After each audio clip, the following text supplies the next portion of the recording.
universitaire méditerranéen, appelé le CUM. Bienvenue pour ce moment d'échange. Merci d'avoir répondu à notre invitation. Merci d'être là ce soir. Aujourd'hui, nous sommes réunis pour lancer ensemble l'antenne niçoise du laboratoire de la République. Avant de rentrer précisément dans les détails, je souhaite remercier infiniment la ville de Nice, tous ses services, le protocole, le CUM, le cabinet, son personnel, les directions et les élus, sans qui ce rendez-vous n'aurait jamais pu avoir lieu. Le laboratoire de la République est aussi une équipe que je remercie également. Paul, Éric, Rachel se reconnaîtront. Le thème de ce lancement choisi est « L'éducation et la République au service d'un idéal de société ». Vous ici ce soir, vous représentez la plupart des catégories professionnelles, socio-professionnelles, des catégories d'activité, des classes d'âge, du monde des entreprises, de l'éducation, celui de la politique, élu, maire, celui des étudiants, de la jeunesse tout simplement. Et c'est ensemble que ce soir, nous allons échanger et débattre. Nous avons ce soir le plaisir et la chance d'avoir deux anciens ministres, et pas des moindres. J'appelle à nous rejoindre Christian Estrosi, ancien ministre, maire de Nice, président de la métropole Nice-Sophia-Antipolis et président délégué de la région PACA.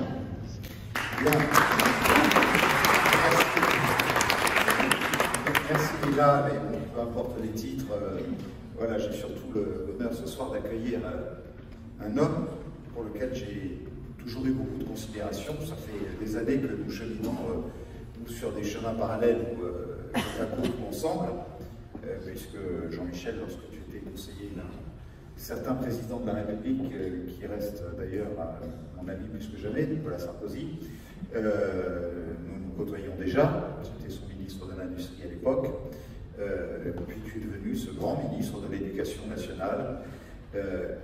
Et sans doute pour moi, c'est pas de la forfanterie, ne le pensez pas un seul instant, c'est pas des choses que je dis à tous ceux qui ont été ministres ou qui le sont et qui viennent à Nice, que je dis les choses publiquement aussi clairement.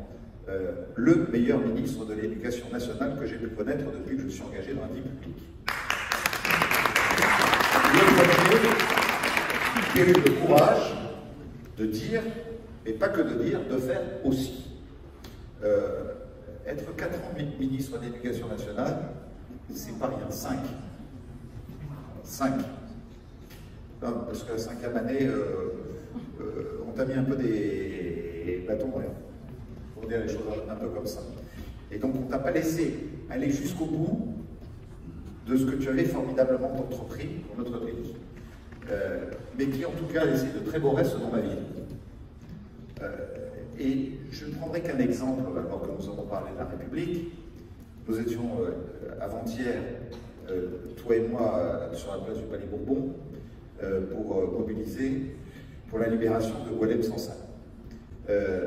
Et je veux dire que quand on parle à l'école primaire, puisque la responsabilité du maire, obtenir, pour rassurer les parents, que nous ayons le droit de mettre des policiers municipaux à l'intérieur des écoles, bon, je pense qu'aucun autre ministre de l'Éducation nationale ne m'aurait permis d'obtenir ce feu vert. Tu nous l'as donné. On a fixé des conditions, et je remercie les associations du 14 juillet chez Ragère qui sont parmi nous aujourd'hui, et on a mis comme condition que le conseil de classe d'école à l'unanimité valide le fait qu'on puisse faire rentrer un policier dans l'école. La première année, sur nos 163 écoles, on a eu 15 écoles, je crois, qui ont voté à l'unanimité le feu vert. Pour le reste, on les mettait à l'extérieur. Aujourd'hui, on a tant de mal à répondre à la demande, puisqu'on en est à plus de 50 écoles qui disposent aujourd'hui d'un policier à l'intérieur de l'école, qui s'est familiarisé avec le directeur d'école, avec les enseignants, avec les élèves eux-mêmes. Parce qu'en même temps, ils font des exercices de sécurité civile, en cas de séisme, de tsunami et autres. Sur le budget 2025, nous recrutons d'ailleurs 5 policiers municipaux de plus pour essayer de combler complètement la raquette. C'est Jean-Michel Blanquer qui est le seul qui a ouvert cette porte Et c'est pas facile dans la République, et dans le climat de l'éducation qu'on connaît, d'avoir un ministre qui courageusement dise « Eh ben moi, à titre expérimental, ce qui est aujourd'hui définitif, mais on avait décidé que ce serait ainsi, disent « Bon, on y va ».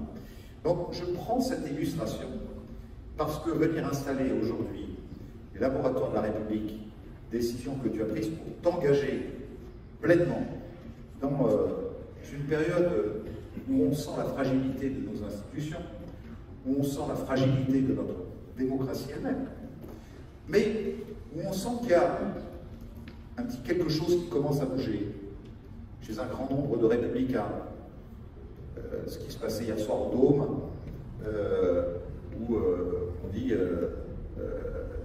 alors que je rejoindrai tout à l'heure, naturellement, mes concitoyens musulmans pour la rupture du jeûne à 19h, et que pour moi, respecter chacun, ça fait partie aussi de nos valeurs, dans le respect de la laïcité, naturellement. Mais dire à 4000 hier soir, et le laboratoire de la République était engagé dans l'organisation de cet événement, il y a de l'antisémitisme, il y a, et je salue les représentants de Yad Vashem qui sont parmi nous à cette occasion, il y a toutes les menaces que l'on peut connaître à divers titres, mais il y a un fléau à combattre, c'est l'islamisme, c'est pas l'islam, et l'islamisme qui s'infiltre partout, dans le sport, dans la culture, dans l'école. Non, voilà, tu es un grand républicain, nous sommes des républicains, nous appartenons à cet arc républicain, et donc vraiment Jean-Michel, je te remercie d'avoir fait le choix de Nice, en voyant des visages très différents, qui doivent penser sans doute un peu différemment, mais complémentairement les uns des autres, et c'est ce qu'il y a d'intéressant dans l'idée de laboratoire, pour pouvoir, avec des visages extrêmement jeunes, comme des visages plus anciens, montrer que nous croyons, que nous pouvons générer, sous diverses formes, une nouvelle espérance, aujourd'hui dans le paysage de la République, pour repousser les extrêmes de part et d'autre.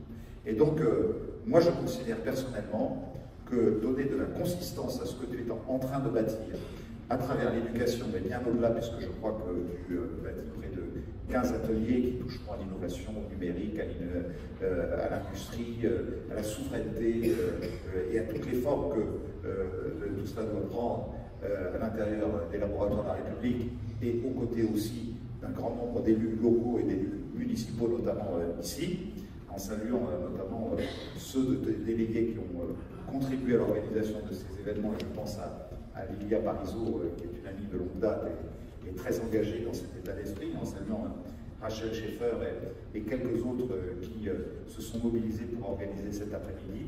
Eh bien, c'est une chance pour nous que tu viennes lancer cela à Nice. En tout cas, le maire de Nice, sa majorité municipale, est à tes côtés, aux côtés de toutes celles et de tous ceux qui ont besoin, qu'on facilite leur accueil pour pouvoir organiser un certain nombre d'événements pour sensibiliser de plus en plus de nos concitoyens et de nos jeunes concitoyens ici à Nice.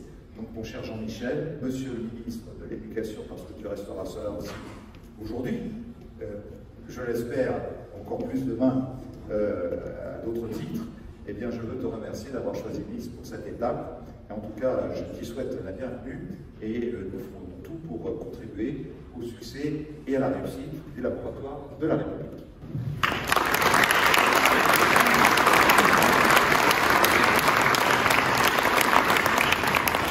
Merci, monsieur le maire. Donc, monsieur Jean-Michel Blanquer, ancien ministre de l'Éducation nationale et président du laboratoire de la République. Merci beaucoup, Charlia. Merci beaucoup à vous tous d'être là. Merci, cher Christian, de ton accueil et des mots que tu viens de dire. Merci de retracer notre publicité aussi, dans tous les sens de ce terme. À mon tour de dire que ça a été un plaisir de t'avoir comme partenaire, comme maire de Nice et moi-même comme ministre, parce qu'en effet, il y a l'exemple que tu as cité, et sur bien des sujets, nous avons toujours été en phase, toujours. Il pourrait y avoir des exceptions, ce serait normal, mais il n'y en a pas eu. Et parce que sur chaque sujet, nous avons toujours été en accord. Et ça dit évidemment, comme tu l'as dit, quelque chose de nos valeurs partagées, dont je vais parler aujourd'hui. Mais je voudrais saluer en toi le grand maire. Dans ce moment où il y a une telle crise du politique, et c'est aussi de cela que je vais parler, nous savons bien que la figure du maire reste la figure la plus populaire, et c'est encore plus vrai dans ce territoire, parce que cela inspire le respect d'avoir une personne dédiée. Tu es dédié à un point que tout le monde voit, moi le premier, mais peut-être pas le premier, d'ailleurs, moi comme les autres. Mais en tout cas, ça inspire le respect et puis ça donne des résultats parce qu'on a besoin de durée, on a besoin de long terme et que c'est aussi de cela que je vais parler, le besoin d'une vision à long terme, une vision à 10 ans, à 20 ans pour la République. Ce que tu as fait pour Nice depuis le temps que tu officies ici, et je l'espère pour longtemps encore, c'est-à-dire tout simplement t'inscrire dans la durée. Il y a bien des résultats que tu vois au bout de 2 mandats, 3 mandats, parce que tout simplement ça nécessite du temps, ça nécessite une vision, ça nécessite de l'adhésion, ça nécessite de transcender les clivages, de faire quelque chose avec les différences. Eh bien, ce que tu as fait à l'échelle d'un territoire, ça doit être possible à l'échelle du pays, et c'est bien dans cela que les citoyens ressentent aujourd'hui. Et s'il y a du détachement vis-à-vis de la politique nationale, c'est parce qu'on ne réussit pas suffisamment à faire cela à l'échelle nationale. Et c'est vraiment le fil directeur de ce que j'ai à vous dire ce soir, c'est avoir ce sens du temps, le sens de l'espace aussi d'ailleurs, mais le sens du temps, c'est-à-dire s'inscrire dans la durée, dans ce que l'on fait. C'est ce que je me suis efforcé de faire comme ministre de l'Éducation nationale.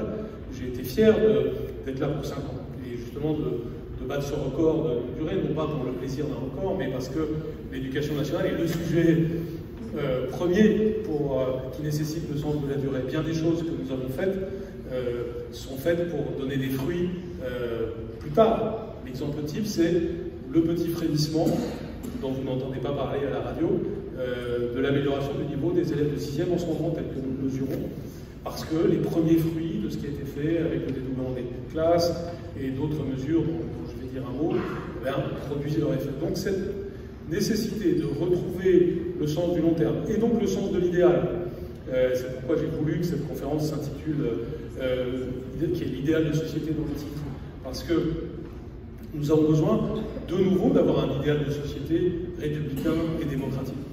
Ce qui me frappe aujourd'hui, et qui t'inquiète, je le sais aussi, c'est que les seuls porteurs d'idéaux de société, malheureusement, au moment où nous parlons, sont plutôt les extrémistes de gauche, de droite, les islamistes et les fanatiques en général, qui ont un idéal de société que nous n'aimons pas, mais qui ont quand même un mérite que nous devons leur reconnaître, c'est qu'ils ont le sens du long terme, le sens de l'organisation, et qu'ils ont quelque chose à proposer. Ce quelque chose, c'est souvent un soleil noir pour la jeunesse, mais c'est néanmoins quelque chose. Nous, je m'inclus plus ou moins là-dedans, mais enfin, nous, le camp républicain démocratique, nous parlons de l'année prochaine, des élections, d'un projet, puis en ce moment, on le voit bien, que les circonstances politiques font que c'est déjà bien quand on parle de la semaine prochaine plutôt que de demain. Et il y a donc évidemment à se ressaisir sur cette question, parce que s'il n'y a pas de vue de long terme, il ne peut pas y avoir non plus un bon court terme et un bon moyen terme, et surtout nous abîmons l'espérance, et l'espérance, c'est le premier devoir que nous avons vis-à-vis de la jeunesse. La France a, dans son histoire, la plupart du temps été plus pauvre et avec plus de difficultés que la France d'aujourd'hui. Pour autant, ces France-là, des décennies et des siècles précédents, ont souvent eu aussi plus d'espoir. Et il y a donc quelque chose d'anormal dans la situation, et nous devons prendre à bras-le-corps cela, et c'est le sens de notre réunion ce soir, et je l'espère de tout ce que nous allons pouvoir entreprendre, et c'est ce que je vais essayer de conjuguer devant vous, par le propos que je vais tenir maintenant, mais aussi par les questions, les échanges que nous allons avoir, et l'appel à l'engagement que Christian vient de commencer à faire et que je vais poursuivre. D'abord, je voudrais vous dire quelques mots sur le laboratoire en tant que tel, en quoi il traduit un début de réponse aux problèmes que nous venons de poser l'un et l'autre. Le laboratoire, c'est une initiative que nous avons commencée il y a maintenant 2 ans, et dont l'objectif est justement d'avoir un projet de société pour la République qui puisse rassembler des personnes venues de différents horizons, mais dont le principe est de dire que l'idéal républicain n'est pas quelque chose d'abstrait, n'est pas un mot creux que la jeunesse ne comprendrait plus, mais porte des valeurs, et ces valeurs portent des idées qui à leur tour portent des projets et peuvent changer la vie concrète. C'est pourquoi il y a une dimension de laboratoire des idées, et à mon tour, je suis heureux de saluer Isabelle Camus, d'être dans une salle qui s'appelle Albert Camus. Et si on me demande quelle est la personne que j'admire le plus, je dis très spontanément Albert Camus, toujours, cette importance du monde des idées, cette importance du fait que c'est à partir des idées que les choses deviennent une réalité. Regardez le monde dans lequel nous sommes. On aime ou on n'aime pas Donald Trump, de ma part, c'est pas la tasse de thé, mais vous avez devant vous le déroulement d'une idée. Victor Hugo l'a dit avant moi, il n'y a rien de plus fort qu'une idée dont l'heure est venue. Et il y a d'autres idées. M. Poutine vient d'une idée aussi, M. Erdogan vient d'une idée, d'autres leaders qui ne sont pas forcément nos amis viennent d'une idée. Il faut donc prendre au sérieux la question des idées. C'est ce que nous faisons avec un conseil scientifique très sérieux, avec 15 commissions, tu l'as rappelé, correspondant à 15 thèmes, les grands thèmes d'action publique. Je voudrais vous dire les 4 premiers parce qu'ils sont emblématiques. République indivisible, République laïque, République sociale, République démocratique, parce que ça fait partie de nos besoins. Nous avons dans notre Constitution, et c'est une première démonstration de ce que je vous dis, les valeurs républicaines comme adjectifs de la République, et ces adjectifs veulent dire quelque chose. Quand vous dites République indivisible, c'est pas juste un concept creux pour professeur de droit que je suis par ailleurs. C'est un concept plein. C'est un concept qui veut dire qu'on doit lutter contre les séparatismes. Quand nous nous retrouvons hier soir au Dôme pour les sujets que tu as évoqués, c'est parce que nous pensons à l'indivisibilité de la République. Quand nous luttons pour la libération de Boualem Sansal, c'est parce que nous nous rattachons à l'idée républicaine, c'est parce que nous sommes pour la justice en particulier. Et donc, que ce soit à l'échelle nationale ou à l'échelle internationale. Donc, République indivisible, laïque, démocratique, sociale, ce ne sont pas des mots creux, c'est des mots qui ensuite engendrent des engagements, et ces engagements, des politiques. Quand j'approuvais ton idée d'avoir les policiers municipaux à l'école, c'est parce que je suis cohérent, je l'espère.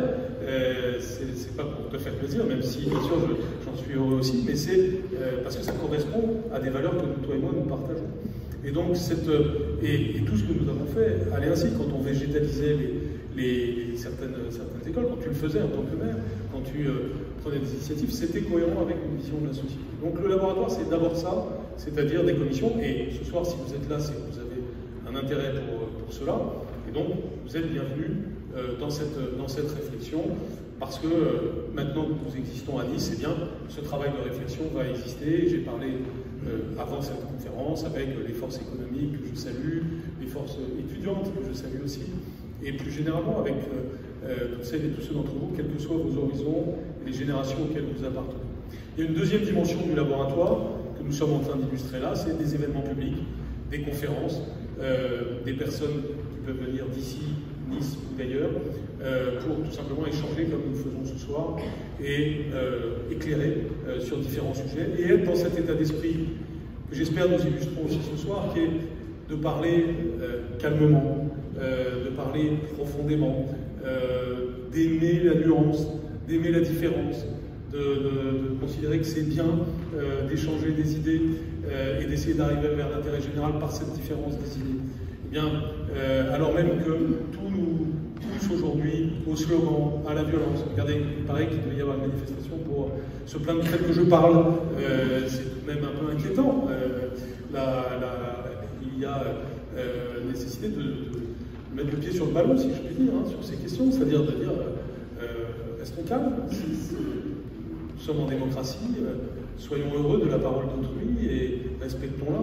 Or, aujourd'hui, certains ont créé le désordre à l'Assemblée nationale, jouent la stratégie de la violence sur tous les registres, instrumentalisent le séparatisme pour des raisons électorales.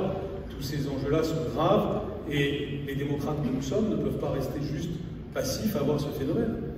Ce que je suis en train de dire, à mesure, rassemble 80%, 90% des gens. Et pour autant, ce que nous voyons dominer au travers de ce que nous pouvons voir à la télévision ou ailleurs, c'est le 10% restant. C'est ceux qui ont fait pratiquement pour métier, pour occupation, de violenter notre démocratie. Et s'il y a bien un état d'esprit aussi derrière le laboratoire, c'est de dire soyons organisés, calmement, tranquillement, profondément, pour dire que nous sommes la majorité et que cette majorité démocratique, elle portera, je l'espère, pour des générations entières, des démocrates au pouvoir, et que ces démocrates auront ce socle commun sur lequel nous devons travailler. Ce point-là est fondamental. puis il y a une troisième dimension du laboratoire, là aussi elle est illustrée ce soir, c'est le fait d'exister au maximum dans tous les territoires de la République. Alors bien sûr, nous commençons par les grandes villes, c'est pour ça que Nice est concernée, mais Lyon, Strasbourg, Marseille, Lille le sont aussi déjà, et dans le futur, j'espère encore d'autres villes, comme par exemple Bordeaux prochainement. Mais une préoccupation essentielle du laboratoire, c'est que nous illustrions le côté polycentrique de la France, qui souvent est un peu trop centralisé, et faire en sorte que, par exemple, ici à Nîmes, un ou plusieurs thèmes soient tout particulièrement illustrés depuis Nice, avec cette volonté de dire, bien nous, les Niçois, nous sommes porteurs de projets pour le pays, que nous illustrons ici, sur notre territoire, nos réussites, parce que ça aussi c'est un autre sujet. Je dis qu'il y avait probablement 90% de la population qui pensait différemment des 10% qui tiennent le haut du pavé. De la même façon, heureusement, et je peux le dire dans le domaine scolaire, 90% de la réalité est plutôt joyeuse que triste dans notre pays. C'est vrai de la vie de l'entreprise, de ce qui est réussi dans le monde économique, c'est vrai de la vie quotidienne des étudiants, je l'espère. Et dans le domaine scolaire, je voudrais le dire avant tout ce que je vais dire ensuite sur l'école, mais quand on fait comme toi ou moi et certains d'entre vous des visites d'école, qu'on est au quotidien des enfants et des professeurs, heureusement ça va, les professeurs sont sérieux, les élèves apprennent, quand on fait des enquêtes, 97% se disent heureux à l'école. Après on peut parler de tout ce qui ne va pas, et je ne l'occulte pas, la violence, le harcèlement, les difficultés de tous ordres, la dégradation du niveau sous certains registres depuis longtemps, tout ça existe bel et bien, je ne le dis pas. Mais il y a aussi des cercles vertueux de l'optimisme et des cercles vicieux du pessimisme qui peuvent exister. Et quand on voit que notre pays, dans les classements internationaux sur le pessimisme, nous classe derrière l'Afghanistan, hein, donc un Afghan moyen, c'était vrai avant l'arrivée des talibans, mais on a peut-être une chance d'avoir gagné une place, mais nous étions derrière les Afghans, ça a quand même quelque chose d'époustouflant, et négativement époustouflant, et donc ça doit changer. Et c'est aussi le sens du laboratoire, en existant le plus possible sur tout le territoire, en visant tout particulièrement la jeunesse, en essayant de créer d'ailleurs des liens entre les générations, c'est un point essentiel, et aussi, et c'est un thème central, peut-être même le thème central du laboratoire, en plaidant pour et en agissant pour la reconquête de notre propre territoire par nous-mêmes. Autrement dit, réussir à ce que nos villages et nos petites villes retrouvent la vitalité qu'elles doivent avoir et qui est au cœur de la vitalité française. Notre pays ne va pas très bien aujourd'hui.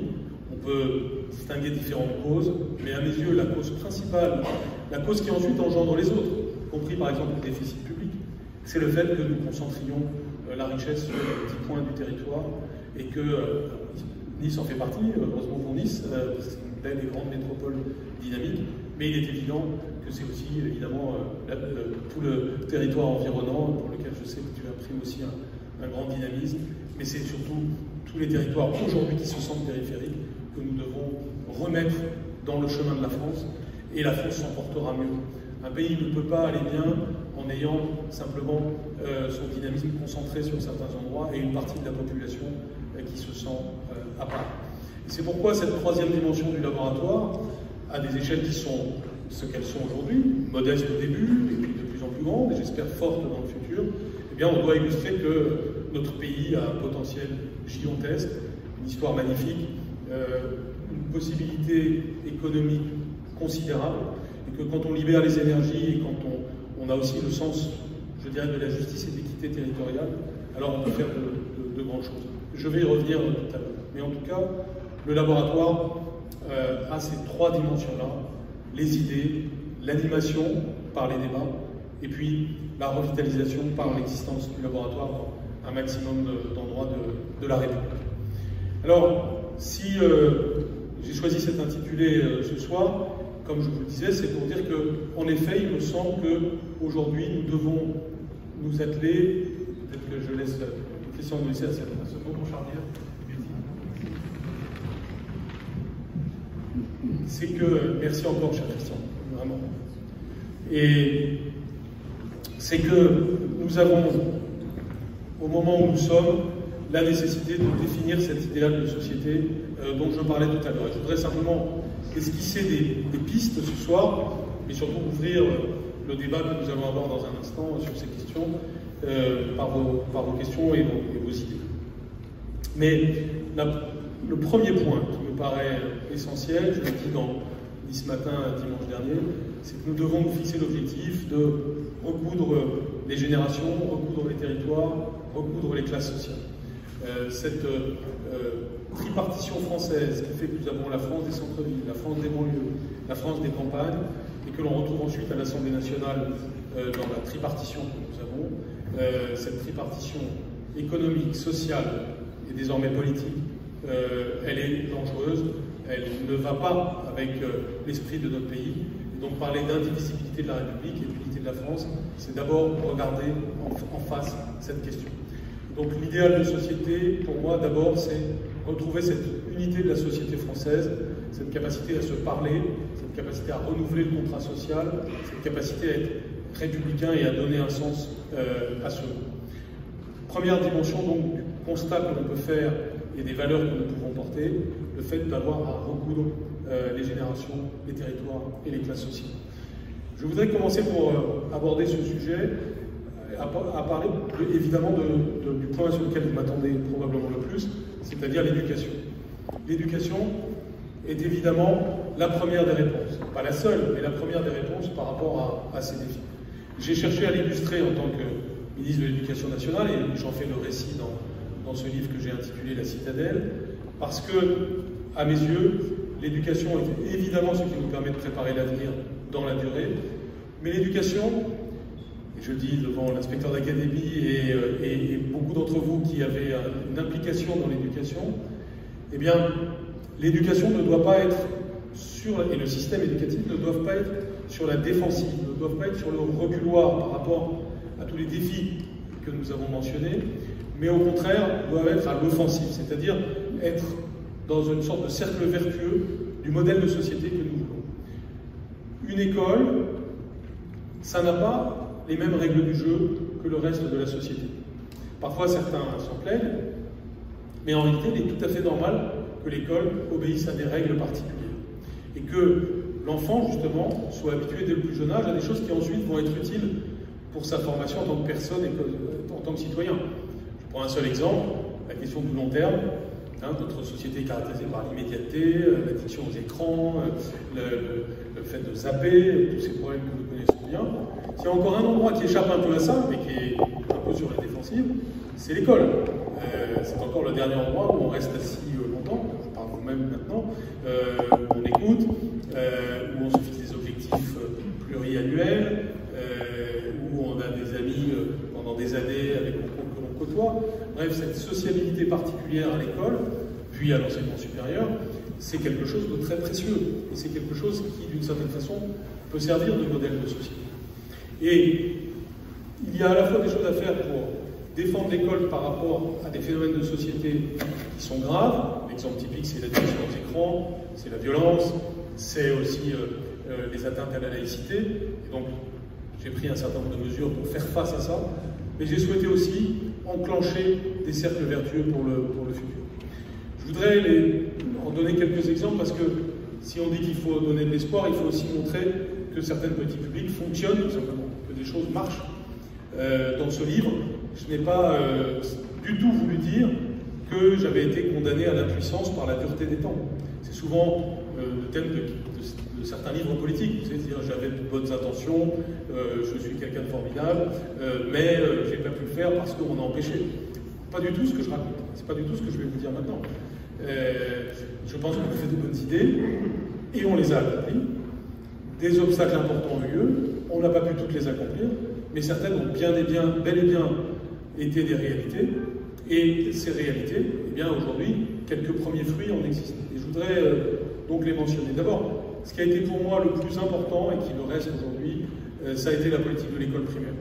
Je voudrais vraiment insister, et là aussi ça renvoie à l'idéal de société, sur un fait qui est assez connu, mais dont on ne tire pas toutes les conséquences, et qui est que énormément de choses se jouent, je ne dirais pas tout, mais énormément se jouent pour un être humain, entre l'âge de 0 et l'âge de 8 ans, et que ce qui se passe dans ce moment de la vie est tellement essentiel qu'une société qui va bien doit d'abord investir son attention et ses moyens et son énergie sur cette partie de la vie. Et ce qu'on fait à ce moment-là, eh bien, est décisif pour la suite. Et donc si on parle d'une politique du long terme, c'est qu'on doit d'abord parler de ça.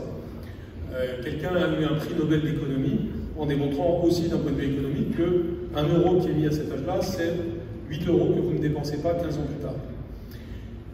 Et donc, c'est essentiel, et nous avons donc eu une politique de la petite enfance. Je passe sur ce qui a été fait ou ce qui devrait être fait sur les politiques familiales, sur les politiques pour accompagner la femme enceinte, accompagner l'enfant de 0 à 3 ans par les crèches, tant de choses qui sont assez dynamiques ici, mais pas toujours en France.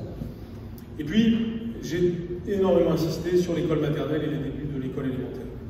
La politique la plus connue, et qui évidemment a été centrale aussi pour ce que j'ai fait, ça a été celle du dédoublement des classes en grande section, en CP et en CE1. Autrement dit, 400 000 enfants par an, et c'est vrai encore, je vous parle heureusement, bénéficient de ce cadre favorable pour entrer dans les apprentissages fondamentaux. Or, nous étions, et nous ne sommes plus, première bonne nouvelle, le pays le plus inégalitaire de l'OCDE pour cet âge-là, et nous avions les résultats les plus écartés entre les élèves les plus défavorisés et les autres. Ça n'est plus vrai. C'est peu connu, là aussi, vous ne l'entendez pas à la radio chaque matin, hein, c'est plutôt l'inverse que vous entendez, mais aujourd'hui, les élèves de REP+, se sont rapprochés du niveau des élèves de REP, lesquels se sont rapprochés des élèves de non-REP. C'est progressif, ça ne se fait pas du jour au lendemain, ça repose sur bien des choses, mais cette politique a porté ses premiers fruits et elle fait 20% de chaque génération. 400 000 enfants, ça veut dire un peu moins de 150 000 de chaque génération, une grande section CP-C1, et chacun de ces 150 000, c'est 20% d'une génération qui représente environ 750 000 enfants par an. C'est essentiel et ça porte les premiers progrès. Une deuxième chose que nous avons faite, moins connue mais essentielle, et là aussi qui nous renvoie à des démarches que nous devons avoir pour l'ensemble des politiques publiques, me semble-t-il, c'est l'évaluation des enfants en début d'année. Nous l'avons fait en début de CP, mi-CP, début de CE1, début de CM1, début de 6e, début de 4e, début de second. C'est ce qui permet, là aussi je le dis devant des experts du sujet, avant que cela n'existe, ça signifie que un inspecteur d'académie, aussi talentueux soit-il, n'avait pas un tableau de bord pour conduire sa voiture. On disait le niveau baisse, ça ne va pas, etc. Mais on ne pouvait pas dire où on en était en maths à tel endroit, en français à tel endroit, sur chaque élève. Les évaluations de début d'année permettent cela aujourd'hui. Et c'est ce qui nous permet d'avoir une situation objectivée de chaque élève et de la France, et de chaque territoire. Ce point est essentiel, c'est ce qui a permis le premier progrès. Nous sommes le seul pays au monde à faire ça aujourd'hui. Et c'est aussi pour ça que nous avons été le seul pays au monde à pouvoir mesurer au moment du confinement l'impact négatif du premier confinement. Et cette mesure de l'impact nous a permis d'ailleurs d'avoir une mauvaise nouvelle et deux bonnes nouvelles. La mauvaise nouvelle, assez attendue, c'était que le confinement avait en effet fait baisser le niveau d'une année sur l'autre. La bonne nouvelle, c'est que c'était relatif et que nous avons pu rattraper cela pendant les années suivantes. L'autre bonne nouvelle, c'est que l'école, ça sert à quelque chose. Et que quand on la ferme, eh bien, ça a un impact négatif, bien sûr. Et c'est bien pour ça que pendant toute la crise sanitaire, j'ai tellement insisté pour que l'école soit ouverte. Et là aussi, je voudrais insister un instant sur ce point. Les valeurs, ça inspire l'action au quotidien. Ça nous inspire pour le long terme, mais ça nous inspire aussi quand arrive une crise, quand arrive un événement. Nice a vécu un événement traumatique qui a mis la France en larmes quand c'est arrivé. Mais la réaction du maire, la réaction de vous tous, c'est une réaction référée à vos valeurs. De la même façon, quand nous avons eu la crise sanitaire, nos réactions n'étaient pas improvisées, elles étaient référées à des valeurs. Qu'est-ce qu'on met en priorité dans la vie? Est-ce que nos enfants sont vraiment la priorité? Ou est-ce qu'on a d'autres priorités? Et bien sûr, il fallait faire attention à stopper la contamination au maximum, mais j'ai aussi été très critiqué pour parfois les choses difficiles qu'il y avait à faire au quotidien à cause de ça. Mais si nous le faisions, c'était aussi pour maintenir à tout prix les écoles ouvertes, c'était ça le premier objectif, partagé avec le président, et c'est ce qui nous a permis d'être le pays qui a le moins fermé au monde. Juste derrière la Suisse, c'est le seul pays qui a fait mieux. Mais on a fermé 12 semaines, les Allemands 38, les Italiens 38 aussi. Un enfant américain sur deux n'est pas allé à l'école. tous les enfants péruviens ne sont pas allés à l'école pendant 2 ans, et ainsi de suite. Mais c'est parce que nous avons des valeurs. Et c'est aussi ça qui a contribué à ce que la France soit le seul pays, avec le Portugal, à avoir son niveau qui s'est amélioré pendant 5 ans. Et je mets mes lunettes. Oui, bien sûr. Je prends trop de temps. Très bien. Je vais accélérer, je parlerai moins du collège et du lycée. Mais nous sommes le seul pays au monde avec le Portugal, et ça aussi vous n'avez pas entendu à la radio, à avoir amélioré le niveau de l'école primaire pendant les 5 années qui entourent la crise sanitaire. C'est évidemment essentiel, et ça signifie que ce n'est pas seulement parce qu'on est parmi ceux qui ont moins fermé, mais c'est aussi parce qu'on a pris des mesures concrètes pour que ça change. Le dédoublement des classes, les évaluations de début d'année, et 2 autres choses sur lesquelles je serai tout bref à la demande générale, qui est que nous avons créé et ça aussi ça se voit moins, mais c'est très important, et ça aussi je le dis pour ceux qui connaissent bien le sujet, nous avons créé un plan français et un plan mathématique qui fait que tous les professeurs des écoles ont progressivement une formation, elle-même alimentée à ce qui se fait de plus efficace en matière d'apprentissage du français et des mathématiques. Et puis enfin, nous avons reconcentré les moyens sur l'école primaire. La France était un pays en dessous de la moyenne des pays de l'OCDE pour son investissement dans l'enseignement primaire, au-dessus des pays de l'OCDE pour son investissement dans l'enseignement secondaire. C'est un choix absurde, chacun le comprend bien, parce que vous n'investissez pas dans l'enseignement primaire, le secondaire, on paye le prix derrière. Nous avons donc un peu changé ça, et cette priorité a fait qu'on a pu aussi faire le dédoublement, protéger au maximum les écoles rurales et prendre un certain nombre de mesures allant dans ce sens. Je ne serai pas aussi long sur le collège et sur le lycée, mais je voudrais là aussi dire la philosophie qui a été derrière ce que j'ai pu faire. Cette philosophie, on pourrait la résumer par le titre d'une émission bien connue, mais c'est de donner à nos enfants, et ça aussi ça rejoint notre idéal de société, des racines et des ailes. Des racines notamment à l'école primaire, par les savoirs fondamentaux, le français, les mathématiques, mais aussi l'histoire-géographie. Généralement tout ce qui permet d'ancrer un enfant dans la vie. Et ancrer un enfant dans la vie, c'est évidemment d'abord sa vie affective, en famille, avec tous ceux qui l'entourent. Et puis c'est sa vie de connaissance, sa vie d'épanouissement aussi social. Et tout ceci se joue énormément à l'école primaire. Dans ce que nous pouvons faire, et je sais qu'il y a des acteurs de cela parmi vous, au travers du périscolaire, de l'extrascolaire, des vacances apprenantes. Là aussi, on a beaucoup parlé avec Christian à l'époque du mercredi au ski pour les enfants, des vacances apprenantes, de ce qu'on peut faire pour les valeurs civiques des enfants. Et je salue ce que vous faites sur le plan associatif pour les enfants, que ce soit par les colonies, mais aussi pour ceux qui ont été traumatisés par l'attentat, et de façon plus globale pour tous les enfants et adolescents de ce territoire. Eh bien, cette dynamique autour des enfants, c'est d'abord et avant tout ce qu'on doit prôner pour une République qui ira bien dans 10 ans, dans 20 ans, dans 30 ans. Vous voyez, moi je me désole un peu, même si là j'approche pour moi comme pour tout le monde, que l'on soit si concentré sur le sujet des retraites. Le sujet du système de retraite est un sujet très important et très sérieux. Mais le fait que ce soit ça qui obnubile notre débat public, que chaque année nous vivons une crise autour de ça, qui mobilise les pour, les contre, qui à la fin conduisent à des montagnes qui accouchent de souris, qui d'ailleurs en réalité ne vont pas vers les vrais problèmes, c'est-à-dire en l'occurrence par exemple la démographie française, et qui crée cette espèce de concentration sur ce qui nous arrive après 60-65 ans dans la vie, qui est important, évidemment, je ne dis pas que ça ne l'est pas, mais qui détourne d'autres sujets beaucoup plus importants, et notamment de l'enfance et de la jeunesse, c'est quelque chose qui ne va pas et qui doit changer. Je ne parlerai même pas des idées différentes que je peux avoir sur le sujet du système de retraite, mais ne serait-ce que psychologiquement sur le fait que nous devons davantage concentrer nos efforts sur l'enfance et la jeunesse. Alors, l'éducation, pour ceux qui veulent, puisque je dois terminer mon propos, et ceux qui veulent approfondir pourront lire le livre, l'éducation reste la mère de toutes les batailles. Mais il y a d'autres batailles à mener, je voudrais les résumer rapidement. La première d'entre elles, je l'ai évoquée tout à l'heure, c'est celle des territoires. Je pense que nous devons avoir une politique volontariste pour revitaliser nos territoires, qui passe par une politique démographique.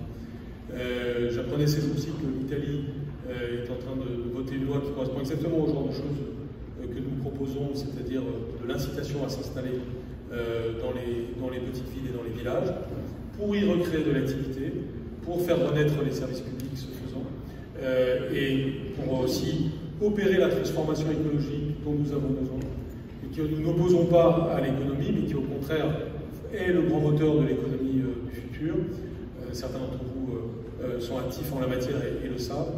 Et cette équation territoire, transformation écologique, développement économique et croissance de la France et démocratie aussi, cette équation-là est une équation clé pour le futur.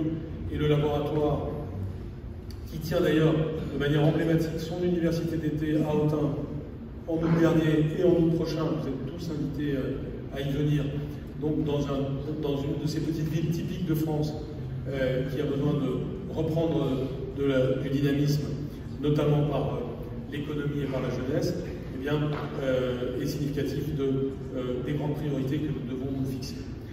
Je voudrais terminer par les enjeux, disons, géopolitiques. Ces enjeux géopolitiques nous renvoient en fait à des enjeux internes. Le monde est en train de changer devant nous. Ceci ne doit pas nous désespérer. Encore une fois, je pense que vivre en France au XXIe siècle, c'est pas forcément plus mal que de vivre en France ou ailleurs au XIXe siècle. Toute personne qui a des problèmes de santé peut tout de suite voir de quoi je parle. Le progrès de la médecine, la sécurité sociale française, tout ça, ce sont des choses qui sont tellement naturelles que nous respirons comme l'air, alors que ce sont, dans l'histoire de l'humanité, des choses exceptionnelles et qui vont continuer à progresser. Par exemple, l'intelligence artificielle va apporter des améliorations encore en matière médicale. Cette espérance de vie que nous avons et qui n'était pas le cas des générations antérieures, tous ces éléments-là sont des éléments positifs de la vie que nous avons aujourd'hui. Il n'y a pas lieu d'être sans arrêt en train de broyer le noir ou désespérer de nous-mêmes. C'est un exemple parmi tant d'autres que je pourrais donner de cette question. Il y a donc un monde qui se transforme, et un monde qui se transforme, ce n'est pas forcément une mauvaise chose. Deux révolutions fondamentales sont devant nous, la révolution technologique et celle de l'intelligence artificielle en est une de la plus haute importance qui va bouleverser les choses. C'est vrai dans le domaine éducatif, on en parlera peut-être dans nos échanges, mais ça peut les bouleverser dans un sens positif si nous faisons ce qu'il y a à faire, républicainement. Et puis, la révolution écologique, elle est essentielle aussi. Là aussi, on la voit souvent sous un angle triste et pessimiste, mais il y a aussi la possibilité de se retrousser les manches et d'améliorer notre qualité de vie parce que nous nous serons retroussés les manches. Et aussi d'offrir des perspectives à la jeunesse en la matière. Et donc je terminerai par là pour vous donner l'état d'esprit du laboratoire de la République et plus globalement de tout ce que l'on peut faire ensemble. C'est au fond de savoir réfléchir à l'avenir d'une manière constructive, d'une manière utile et d'une manière qui a comme priorité le long terme, c'est-à-dire nos enfants, leurs enfants après eux, et l'amour de notre pays qui doit quand même continuer à nous habiter parce que nous sommes nous-mêmes les héritiers de générations qui ont pensé à cela. Je pense à Colbert écrivant les ordonnances sur les bois qui serviront à la marine de Sa Majesté au XXe siècle, planter des forêts pour que les bateaux puissent exister 2 ou 3 siècles plus tard. Évidemment, les choses se sont passées un peu différemment et nos bateaux de la marine nationale ne sont pas en bois, mais c'est pas grave, les forêts ont existé grâce à ça. Bien aujourd'hui, quelles sont les forêts que nous voulons planter pour la génération qui vient et pour les générations futures? C'est un petit peu cette question-là que je vais poser aujourd'hui. Merci beaucoup.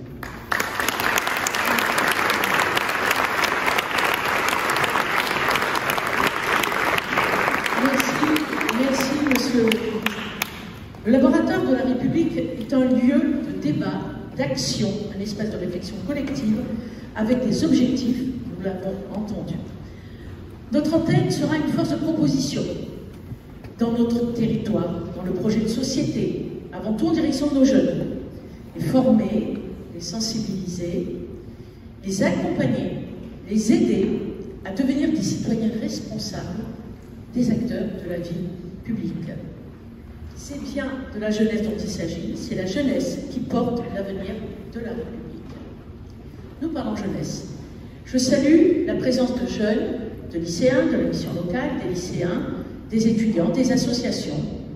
J'appelle à nous rejoindre auprès de vous, Monsieur le Ministre, Maxime Gay.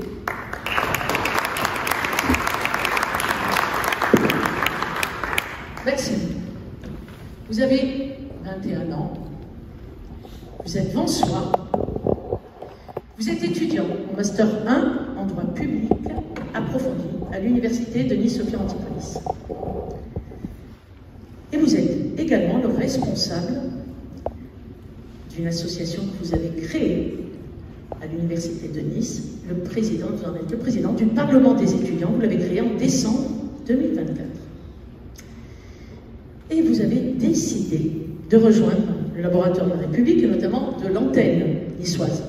Alors avant de vous donner la parole et d'interroger effectivement nos invités, moi j'ai une question. Maxime, pourquoi rejoindre cette instance?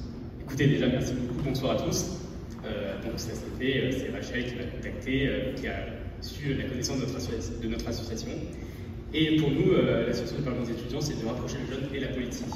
Et quand on a vu le laboratoire de la République qui venait de se créer à Nice, il y a quand même le nom République, et c'est quand même une certaine puissance en France, ce terme de République.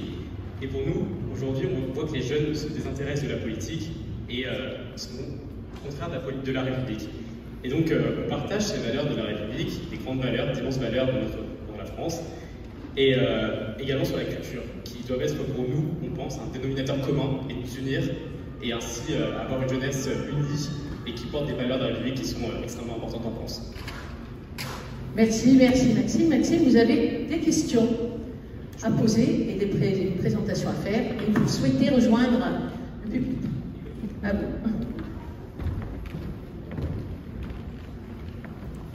Monsieur le ministre, mesdames et messieurs les élus, chers auditeurs, avant toute chose, permettez-moi d'avoir une immense pensée pour notre compatriote Paul Msensal, un esprit libre, amoureux de la République, détenu arbitrairement en Algérie depuis plus de 4 mois et qui aujourd'hui a été condamné à 5 ans de prison. Monsieur le ministre, je sais combien vous êtes engagé pour sa libération et je tiens à saluer la constance de votre combat. Cher Jean-Michel Blanquer, votre parcours est celui d'un homme de savoir et d'engagement. Vous êtes né le 4 décembre 1964, vous vous formez à l'Institut d'études politiques de Paris, vous obtenez un TEA en droit public, un autre de sciences politiques, ainsi qu'une maîtrise de philosophie. Votre quête d'excellence vous mène ensuite aux États-Unis, dans la prestigieuse Université d'Harvard. Avant de revenir en France, vous devenez docteur en droit à Paris 2 Panthéon-Assas en 1993, puis agrégé de droit public en 1996. Très tôt, vous choisissez d'allier enseignement, recherche et action. Votre carrière débute à Bogota, en Colombie. Vous êtes chercheur à l'Institut français d'études andines, avant de donner des cours dans plusieurs grandes écoles, Sciences Po Paris. En 1998, vous prenez la direction de l'Institut des hautes études de l'Amérique latine, avant de devenir en 2004 recteur de l'Académie de Guyane. C'est en 2009 que vous entrez au cœur du ministère de l'Éducation nationale, en devenant directeur général de l'enseignement scolaire sous l'autorité du ministre de l'Éducation, Luc Châtel. Puis, après un passage à la direction des SEC, une des plus grandes universités de commerce de France, vous êtes appelé en 2017 par Édouard Philippe pour devenir ministre de l'Éducation nationale, de la jeunesse et des sports. Vous êtes le ministre de ma génération. Tous les jeunes de mon âge vous ont connus, notamment au travers des bouleversements qu'a connu l'enseignement durant la pandémie du Covid-19 et permettez-moi de dire l'instauration du contrôle continu qui en a sauvé plus de temps. Votre action au ministère fut marquée par des réformes majeures. Le dédoublement des classes de CP, comme vous l'avez évoqué tout à l'heure, en éducation prioritaire, une mesure qui a changé la donne pour de nombreux élèves, le renforcement des langues anciennes et le retour des classes bilingues au collège, la grande réforme du lycée qui a supprimé les filières S, ES, L pour les remplacer par des enseignements spécialités, offrant ainsi aux élèves un parcours plus personnalisé. Puis en 2021, vous lancez le Grenelle de l'éducation, une initiative ambitieuse pour repenser l'école autour de 4 axes: reconnaissance des professeurs, coopération, ouverture et transmission des valeurs de la République. Puis dans cette même dynamique, vous fondez en octobre 2021 votre cercle de réflexion, le Laboratoire de la République. En 2022, vous retournerez à votre premier amour, si je peux me permettre, l'enseignement. Vous retrouverez les rangs de Paris 2 Panthéon-Assas pour transmettre votre passion de droit public, que je peux considérer comme la meilleure des disciplines. Enfin, en 2023, vous fondez Terra Academia, une école dédiée à la transition écologique, preuve que votre engagement pour la Alors, Monsieur le ministre, votre parcours est l'illustration parfaite de vie consacrée à l'éducation, au savoir et au service de la République. C'est un honneur de partager ce moment avec vous aujourd'hui. Je vous remercie.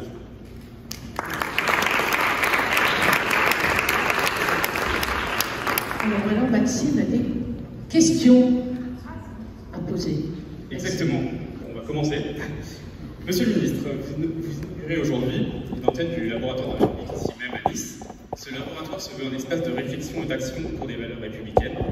Pourquoi avez-vous choisi d'implanter une antenne ici même à Nice? Et quelles seront ses premières missions? Merci pour cette question, merci pour les mots très gentils. Et bravo à vous, Maxime, d'être ce que vous êtes, c'est-à-dire l'illustration de ce que vous voulez pour les autres, c'est-à-dire l'engagement des jeunes. Donc c'est vraiment très important. J'en profite pour remercier Rachel aussi et Lila Parizeau, Rachel Schaeffer et Lila Parizeau, pour l'organisation aujourd'hui de tout cela. C'est le signe là aussi du potentiel d'engagement qui existe dans notre pays, ici magnifiquement illustré. Et l'implanter à Nice, c'est justement, d'une certaine façon, tenir compte de ce que vous représentez ce soir, c'est-à-dire un dynamisme qui est réel, connu, qui fait d'ailleurs que vous êtes un territoire qui va plutôt bien, sur le plan économique, mais aussi sur, je dirais, les enjeux d'engagement. Et puis tout simplement, Nice, c'est une des grandes villes de France, et donc il est naturel pour nous d'être dans les grandes villes, comme nous sommes à Lyon, à Marseille, à Lille, à Strasbourg, que je mentionnais, et plus tard dans d'autres villes encore. Mais notre objectif en étant à Nice, je voudrais le souligner, le redire, c'est que ici, vous définissiez vous, Maxime, Rachel, Lila, vous tous ici présents, le tissu économique, le tissu estudiantin notamment, et bien les thèmes qui vous sont chers et que vous avez envie de porter, et qui demain peuvent devenir des projets expérimentaux, des projets de loi, bref, qui fassent vivre les idées nouvelles dont notre pays a besoin. Et donc voilà la raison d'être de cette réunion et j'espère plus largement de l'implantation forte du laboratoire ici. Et les missions seront, vous avez évoqué tout à l'heure, les premières missions. Vous avez été également ministre de l'Éducation nationale pendant 5 ans, c'est une période où l'école a été confrontée à de nombreux défis, transmission des savoirs fondamentaux, laïcité, réforme du lycée, mais aussi la gestion de la pandémie. Avec du recul, quels sont les acquis de cette période et quels défis restent, selon vous, encore à relever pour garantir une école plus solide et fidèle aux principes républicains? Bien, je voudrais là aussi redire que pour moi l'école primaire c'est le sujet fondamental. Si le cas échéant, j'aurais pu être ministre de l'école primaire uniquement, tellement ce sujet m'habite et me paraît la mère de toutes les batailles. Donc vraiment ce qui a été fait à l'école primaire et que j'ai résumé tout à l'heure, pour moi c'est l'acquis essentiel. Je considère aussi qu'on a fait évoluer les paradigmes de référence de l'éducation nationale. On a créé par exemple en 2017 le Conseil scientifique de l'éducation nationale, présidé par Stanislas Dehaene, que j'ai nommé à cette présidence et qui est professeur au Collège de France, spécialiste des sciences cognitives, et qui est encore président de ce Conseil scientifique aujourd'hui, et qui imprime cet enjeu de long terme dont nous avons besoin. C'est-à-dire, par exemple, regarder comment devraient être les manuels scolaires à l'école primaire, regarder quelles sont les méthodes de lecture qui marchent et celles qui ne marchent pas, etc., etc. Et puis, s'intéresser à toutes les évolutions scientifiques de notre époque et voir quelles conséquences elles ont sur l'école. Tous ces sujets sont essentiels et là encore nécessitent de la durée, je dirais même par-delà le passage des ministres qui est devenu accéléré ces derniers temps, mais qui permettent d'envisager, encore une fois, de s'inscrire dans un sillon. Après, d'autres choses ont eu de l'importance à mes yeux, notamment le lycée professionnel et son lien avec le monde économique, sur lequel aussi de nombreuses évolutions qu'il faut poursuivre ont commencé à avoir lieu. Et puis vous avez abordé la réforme du lycée général et tout à l'heure j'ai dit qu'il faut donner des racines et des ailes. Quand je pense aux ailes, je pense surtout à la réforme du lycée et à l'espace de liberté qu'elle a ouvert aux lycéens. J'en profite pour dire que contrairement à ce que vous entendez parfois dans les médias, nous n'avons absolument pas abîmé les mathématiques et les sciences à cette occasion. Au moment où je vous parle, il n'y a jamais eu autant d'élèves en prépa scientifique en France. Au moment où je vous parle, il n'y a jamais eu autant de filles inscrites dans l'enseignement scientifique supérieur. Et là, les phrases que je viens de prononcer sont l'exact contraire de ce que vous entendez dans les médias aujourd'hui. Pourtant, je peux le prouver, je le démontre dans le livre, je peux faire des débats de plusieurs heures si on veut sur le sujet. Et c'est un des exemples les plus forts que je connaisse d'ailleurs de fake news dans le débat public. Au contraire, les élèves ont des programmes plus approfondis. Nous les avons tous changés au lycée. C'est la première fois en 40 ans que il y a eu beaucoup de changements de programme sur 40 ans. Ils ont toujours tous été dans le sens d'une exigence moindre. Et c'est la première fois en 40 ans qu'on est remonté dans l'exigence. Un élève qui fait des mathématiques au maximum, et là encore j'ai des gens pour dire le contraire, qu'il se manifeste ou qu'il se taise à jamais si je dis une bêtise. Un élève qui avant, en terminale, allait le plus haut possible en maths, faisait 8 heures. Aujourd'hui c'est 9 heures hebdomadaires. Les programmes sont plus renforcés. Les choix sont beaucoup plus libres. Et d'ailleurs dans les enquêtes, les lycéens sont majoritairement satisfaits de cette évolution. Et donc, mais il a fallu le faire sur une période longue, en traversant plusieurs crises, notamment celle des Gilets jaunes et la crise sanitaire.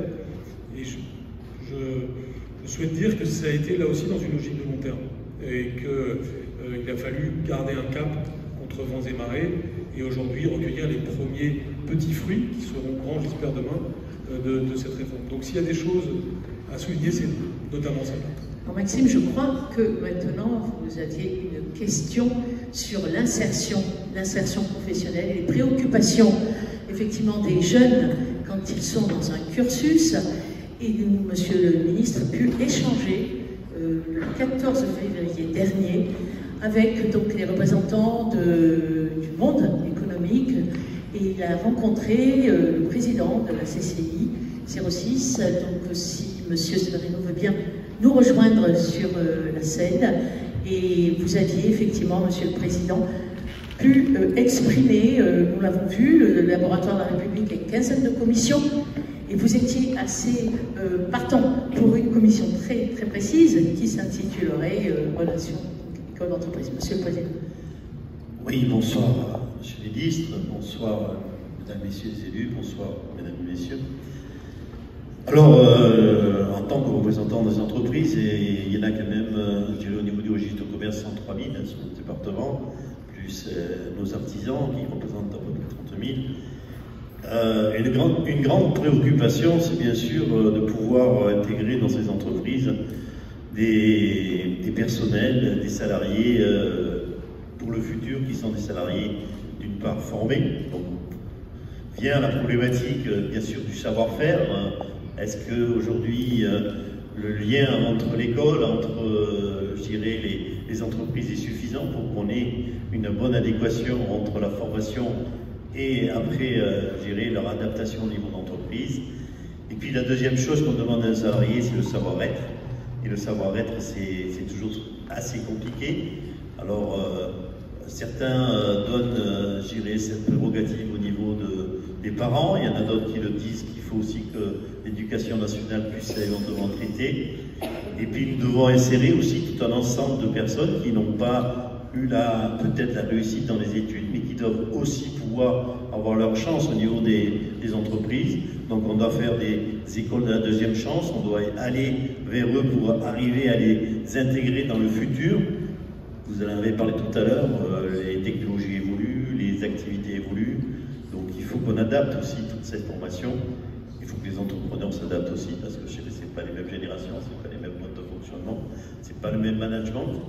Donc ça fait beaucoup de choses, mais ça fait une chose qui est essentielle et qui nous semble essentielle, c'est que le monde économique, le monde des entreprises doit, à mon avis, beaucoup plus échanger avec l'éducation nationale, pouvoir faire en sorte que quelque part, ces débouchés, une fois qu'on sort de l'éducation nationale, on ait une démarche naturelle au niveau des entreprises, ce qui aujourd'hui, il faut le reconnaître, n'est pas toujours le cas.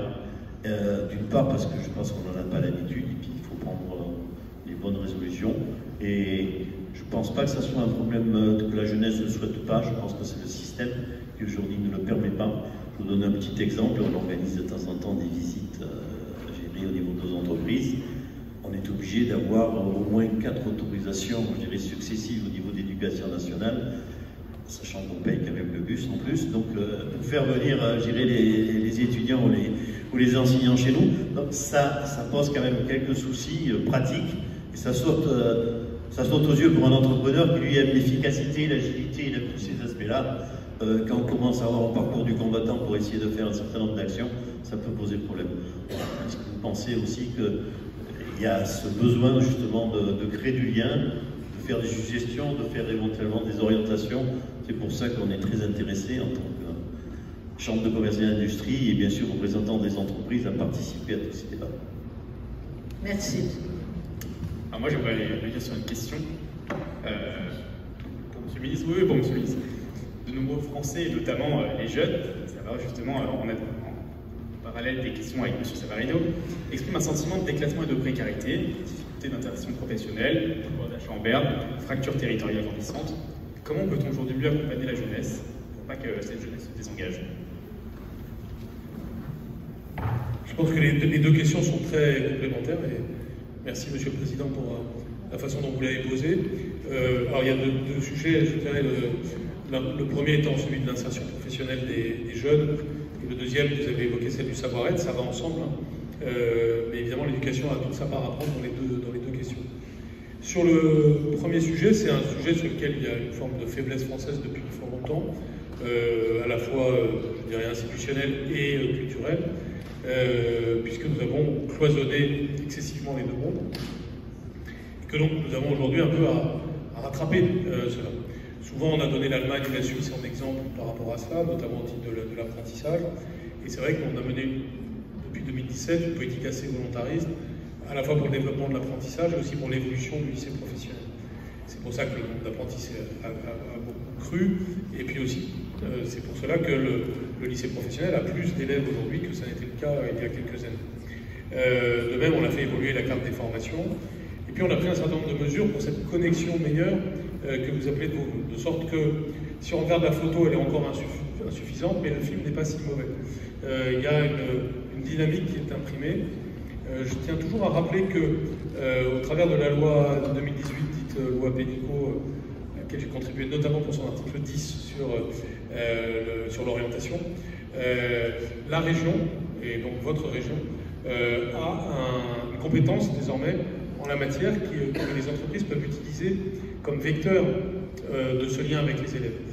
Concrètement, ça veut dire que dès la classe de 4e, plusieurs dizaines d'heures, qui deviennent 50 heures en seconde, en première, en terminale, sont entre guillemets à la disposition des régions pour qu'avec les entreprises, elles viennent parler des métiers, de l'avenir professionnel des élèves dans l'établissement. Et ça, ce vecteur, il est sous-utilisé aujourd'hui, il faut vraiment le promouvoir toujours plus. De même, un certain nombre de mesures ont été prises pour que dans les rectorats, il y ait une interface réussie avec les professionnels, de manière à ce que vous ne rencontriez pas ce type de difficulté que vous avez dit. Donc si ça existe toujours, c'est dommage, mais normalement, tout doit être fait pour faciliter cela. C'est l'intérêt de tout le monde. Donc je pense qu'il y a des progrès, il faut franchir un pas supplémentaire, mais la barrière culturelle, elle s'est aussi un peu affaissée. Je crois que l'immense majorité des acteurs ont compris que c'était l'intérêt de tout le monde, notamment des élèves, que tout ça évolue dans la bonne direction. Et puis on a le sujet du savoir-être, qui n'est pas déconnecté de votre question, mais qui est finalement qu'est-ce que nous faisons passer comme valeur aux élèves. Souvent on a dit, et c'est une idée que je peux comprendre, qu'on devrait rebaptiser de nouveau le ministère de l'Instruction publique pour souligner que le rôle de l'école c'est de transmettre des savoirs et que le rôle de la famille est de transmettre les valeurs. En réalité, notre société est faite de telle façon que, bien sûr, c'est à la famille de transmettre les valeurs, la politesse, les enjeux de base qu'on attend de l'école. Mais n'oublions pas que même sous la Troisième République, on le voit encore par des affiches qu'on peut trouver chez les brocanteurs, les leçons d'hygiène, les leçons de savoir-vivre, les leçons de politesse, de civisme, étaient aussi dans le rôle de l'école. Et j'ai poussé cette dimension-là, notamment par le sujet de l'instruction civique.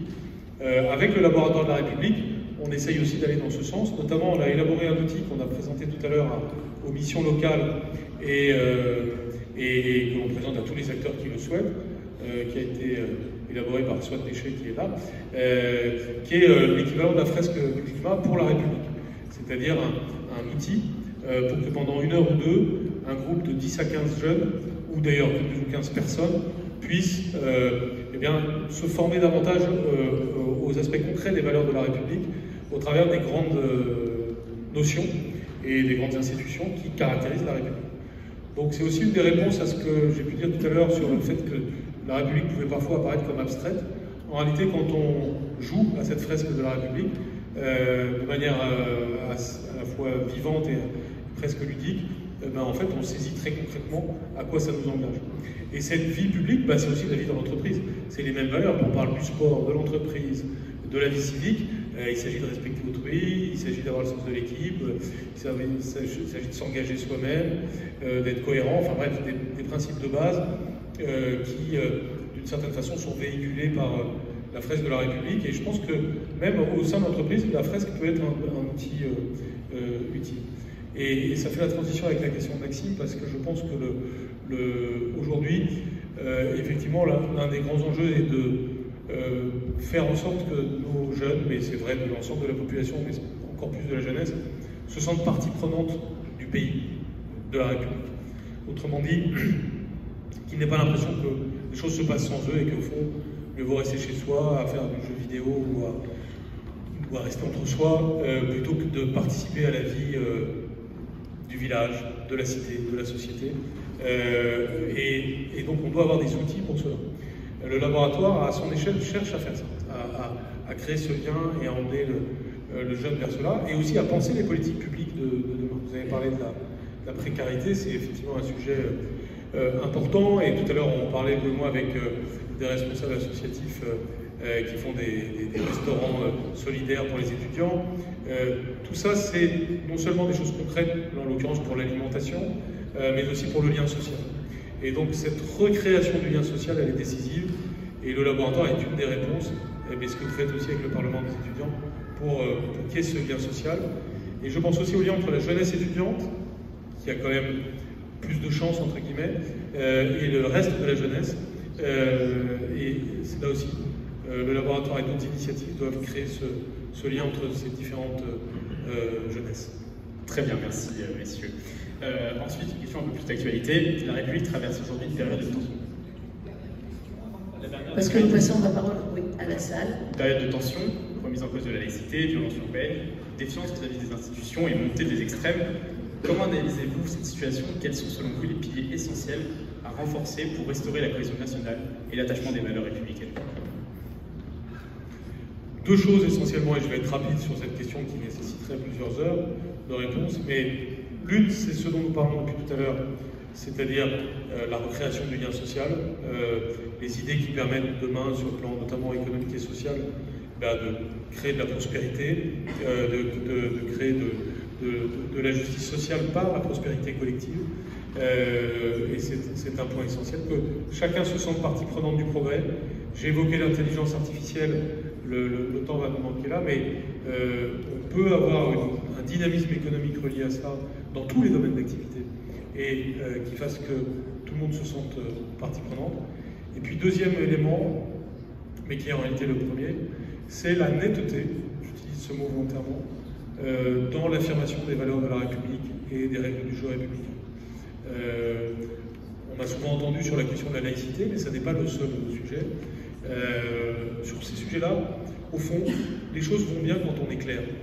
Et si j'ai parfois pu être en situation de relative distanciation par rapport à mon propre camp politique, c'est parce que parfois j'ai considéré que nous n'étions pas assez clairs. J'ai cherché à l'être, et ça a un prix d'ailleurs. Mais aujourd'hui, au fond, les Français attendent des choses claires, simples et précises sur ces questions. Et il faut donc les dire. Quand vous appelez tout à l'heure, ça c'est un sujet international, la libération de Walid-Sansal, vous dites quelque chose de très simple. Là, on est sur une épure. Je pense souvent à Albert Camus sur ce genre de questions, d'ailleurs. On est sur de l'épure. Un homme innocent a été emprisonné. Voilà. Ça tient en une phrase. Et la réponse, elle tient en une phrase aussi. Il doit être libéré. Ça n'est pas normal. C'est pareil sur les sujets de laïcité. Il y a un pacte républicain qui veut la neutralité des services publics en matière religieuse et politique. Il y a un pacte républicain qui fait qu'on se respecte les uns les autres. Il y a un contrat social qui fait qu'on ne doit pas avoir de prosélytisme qui va jusqu'à la violence dans la société. Toutes ces choses-là, nous devons dire très simplement, très clairement. C'est sur ces bases-là que la France républicaine s'est déployée depuis 2 siècles. Il n'y a aucune raison pour que ce ne soit pas la même chose dans les siècles qui viennent.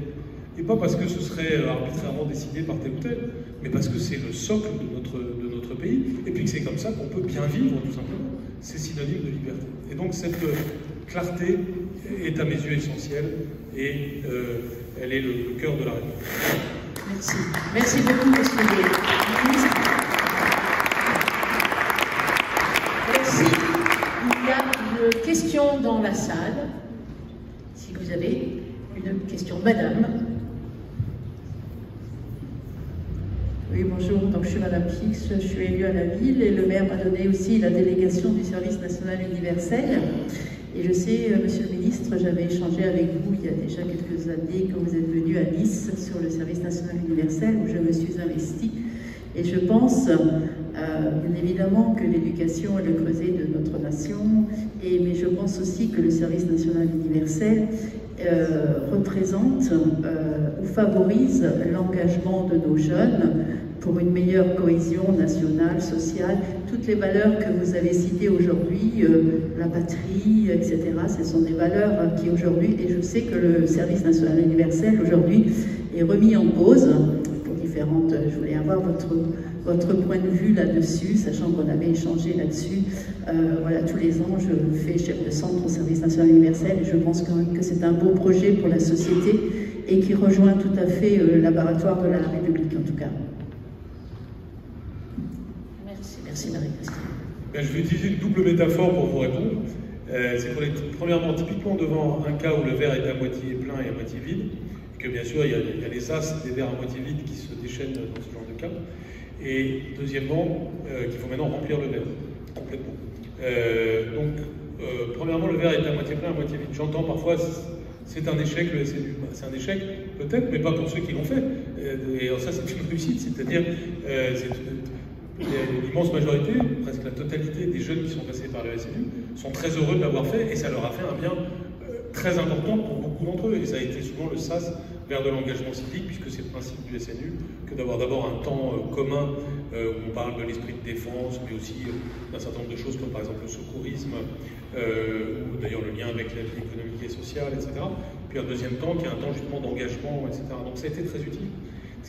Mais là où on parle éventuellement d'échec, c'est quand on dit on n'arrive pas à passer à l'échelle, de faire plus que 50 000 jeunes par an. Alors il y a de la joie mauvaise chez ceux qui le disent, chez beaucoup de ceux qui parlent d'échec, puisqu'ils voulaient cet échec, et donc maintenant ils disent c'est un échec. Donc il y a des forces dans notre société, là aussi je crois que j'ai la clarté de dire, qui veulent que ça ne marche pas, que les choses ne marchent pas. Vous voyez, quand je parlais d'école de la confiance, il y en avait qui disaient non, surtout pas école de la confiance. Et donc effectivement, c'est très difficile de créer de la confiance quand vous avez des gens qui ne veulent pas de la confiance. De même qu'il y a des gens qui ne veulent pas du patriotisme. Ils sont minoritaires, mais ils ne le veulent pas. Ça leur troue le ventre d'entendre parler de patriotisme. Alors qu'il y a des gens qui se sont fait trouer la peau pour le patriotisme. Eh bien, le SNU, c'était un début de réponse à ça. Peut-être imparfait, comme tous les débuts de réponse, mais en tout cas, un bon pas dans la bonne direction. Moi, j'en arrive à l'idée, si vous voulez, qu'il faut tenir compte de ce qui a marché, pas marché, mais en gros, les difficultés sont plutôt d'ordre budgétaire, c'est-à-dire, si on veut passer à l'échelle, il faut dépenser plus d'argent, ce qui n'est pas à la mode en ce moment, et on le comprend. Deuxièmement, d'ordre, je dirais, politique, c'est-à-dire, beaucoup de forces essayent d'empêcher que ça aille plus loin. Je dirais donc qu'il faut aller plus loin, et probablement, et là c'est typiquement un projet de réflexion pour le laboratoire, je suis favorable, moi, au rétablissement du service militaire, conçu différemment de ce qui se passait autrefois. D'abord parce que le contexte international nous montre bien que le sujet il est de tous les temps et que nous avons la chance d'avoir 80 ans de paix et j'espère des siècles encore de paix, bien sûr, mais que la meilleure façon d'avoir ces siècles de paix, c'est d'être un pays solide sur ses jambes, et que ça suppose l'esprit de défense, et que nous avons besoin de nos jeunes hommes et nos jeunes femmes soient passés par un temps civique commun. Le SNU, c'est encore un esquisse de ça, mais en réalité, on voit bien que d'abord sur la dimension strictement militaire, il y a besoin de plus de temps, c'est évident, pas forcément une année, mais ça peut être 3 mois par exemple. Et puis sur d'autres dimensions, notamment au titre de l'altruisme, au titre même de savoir-faire dont on a besoin, et même du permis de conduire gratuit, de toutes choses qui permettent à un jeune de sortir de la précarité, de l'isolement, etc., de le socialiser, de connaître d'autres milieux sociaux. Tous ces éléments du creuset républicain, nous devons les retrouver. Donc moi je je sais que ce n'est pas une opinion partagée par tout le monde et que ce sera difficile à faire le moment venu, mais je crois à la nécessité d'un service militaire qui soit repensé avec les enjeux de notre temps, pour que ce soit aussi l'ouverture de droits pour ceux tous ceux, c'est-à-dire une génération entière, qui le font. Mais en tout cas, ce sujet-là doit être sur la table. La mise en question du SNU, c'est comme sur d'autres sujets, il ne faut pas que ce soit l'occasion d'un recul, mais au contraire l'occasion d'un pas en avant. Merci. Nous avons une question d'Elisabeth. Oui, je vous remercie. En fait, j'ai pas de question, mais ce que je voudrais vous dire, Monsieur Blanquer, c'est merci. Pourquoi? Parce que je suis plus toute jeune, je suis pas vieille, mais je suis plus toute jeune. Et de tout temps, en fait, j'ai eu le sentiment que les politiques étaient totalement décorrélées de ma vie de tous les jours. Et je suis pas, enfin, je suis avocate, j'ai une vie normale. Et c'est un sentiment, enfin, je me dis que si moi je l'ai, de la place où je suis, je n'ose même pas imaginer le sentiment des personnes qui sont dans des classes sociales différentes.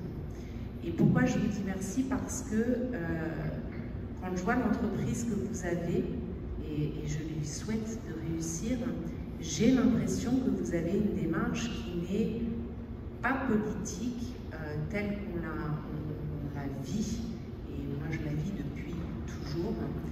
C'est-à-dire que vous tentez de réfléchir avec les gens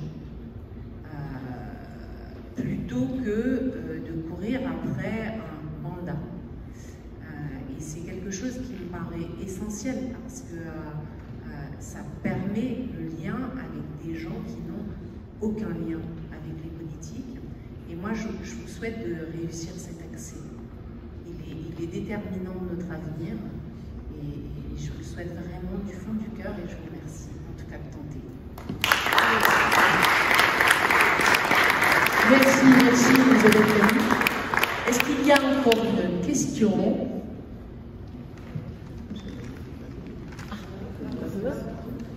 Et vous? D'accord.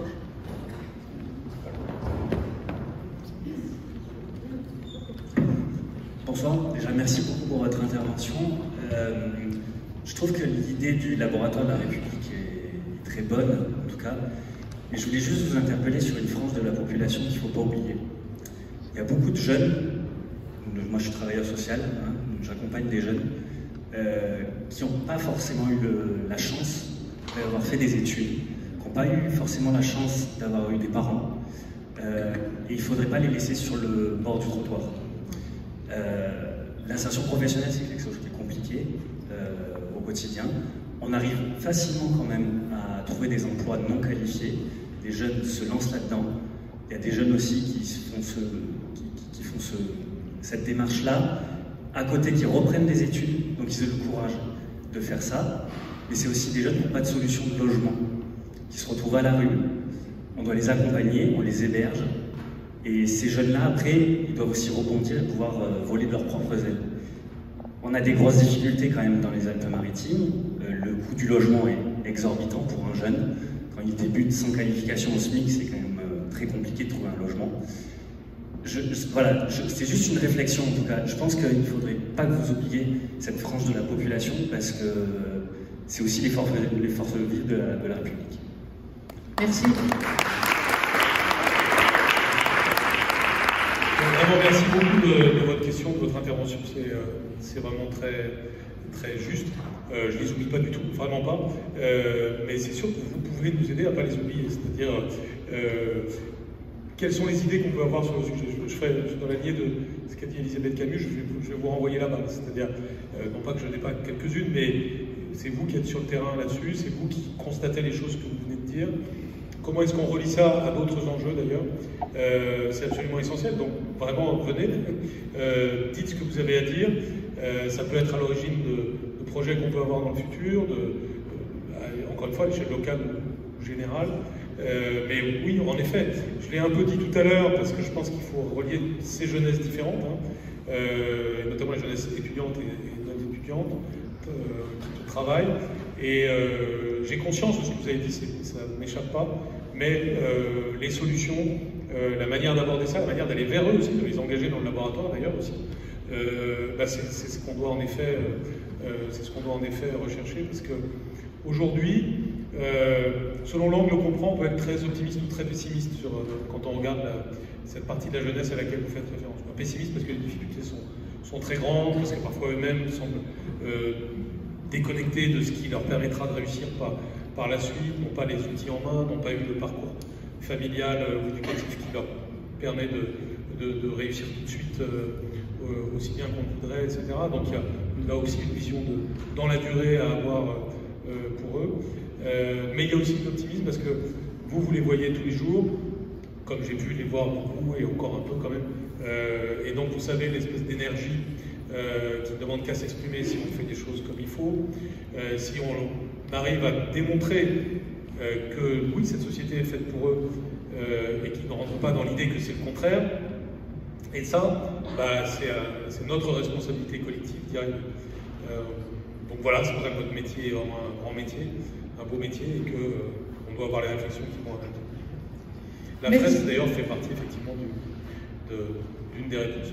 Je crois que vous aviez une question, et ce sera peut-être la dernière. Merci.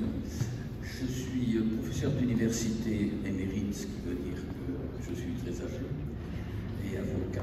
Et je vous écoutais avec beaucoup d'attention, parce qu'au début de votre propos, vous évoquiez le soleil noir des extrêmes. Et notre véritable difficulté, c'est de redonner un soleil clair à la jeunesse. Quand on est confronté, moi j'ai eu un long parcours d'enseignant, une trentaine d'années, et j'ai vu une mutation. J'avais pris l'habitude, dans les sélections de master, etc., d'interroger les étudiants sur qu'est-ce qu'ils feraient 5 ans après leur diplôme, quel est leur projet, quel est leur rêve. Et là, on a constaté un affaiblissement, je dirais, une espèce d'affaiblissement du rêve.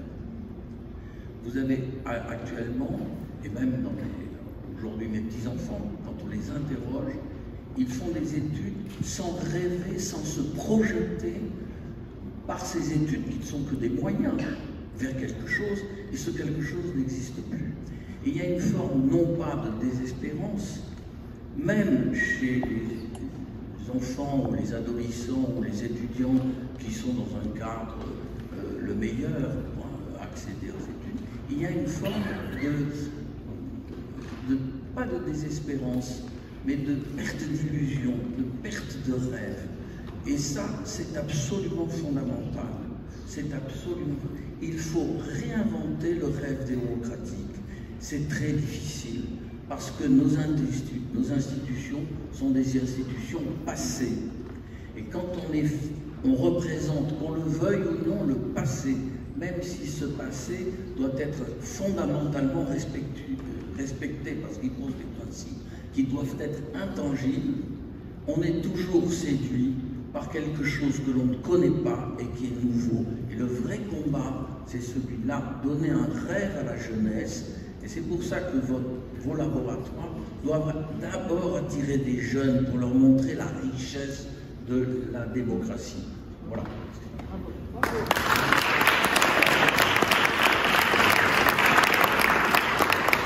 Encore une question, Madame la maire.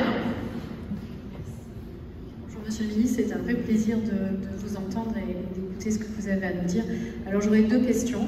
Une en reprenant ma casquette de maire en disant je suis tout à fait d'accord avec vous. Si les communes qui sont de moins en moins pourvues en finances n'avaient que quelques milliers d'euros encore à consacrer, eh bien on le consacrerait évidemment à l'éducation de ces enfants d'école maternelle, école primaire.